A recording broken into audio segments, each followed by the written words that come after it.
ஆட்டம் யார் போட்டாலும் ஒரு குறிப்பிட்ட காலத்திற்கு பின்னாலே வரலாறு கண்டிப்பாக திரும்பும். இப்படி ஒரு உக்கிரமமான போர் நடைபெறுகிற போது, இஸ்ரேல் தாக்கப்படுகிற மகிழ்ச்சிகரமான காட்சிகள் உங்களுக்கு வருகிற போது யோசிக்க வேண்டியது உலக முஸ்லிம்களுக்கான செய்திகள் இங்கே ஒன்றிரண்டு உண்டு. முதல் செய்தி, உலக முஸ்லிம்கள் ஈரான் மார்க்க ரீதியாக ஷியாவை சார்ந்து, ஷியா அமைப்பை சார்ந்து, அது சுன்னத் வல் ஜமாஅத் அல்ல.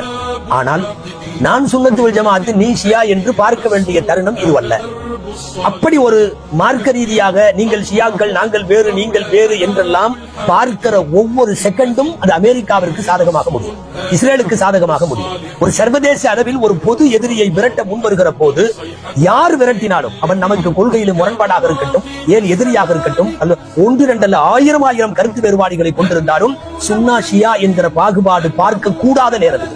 நல்லா சொல்றதுன்னா இஸ்ரேலை ஈரான் அல்ல, எவன் அடித்தாலும் அவனுக்கு பிரார்த்திக்க வேண்டியது நம்முடைய கடமை. அப்படி ஒரு சூழ்நிலைக்கு இன்றைக்கு உலகம் தள்ளப்பட்டிருக்கிற நேரத்தில் தயவு செய்து நமக்கிடையே இருக்கிற பிராந்திய கருத்து வேறுபாடுகளை பெரிதுபடுத்தி விடாதீர்கள். உலக முஸ்லிம் சமுதாயம் இதில் இஸ்ரேலை அழிக்கிற, இஸ்ரேலின் மீது தாக்குதல் தொடுக்கிற, இஸ்ரேலின் கொட்டத்தை அடக்குகிற, அவனின் சர்வாதிகாரத்தை முறியடிப்பதற்கு நிற்கிற எந்த நாட்டோடும் முஸ்லிம்கள் துணை நின்றுதான் ஆக வேண்டும். இது குறிப்பாக அரபுகளுக்கு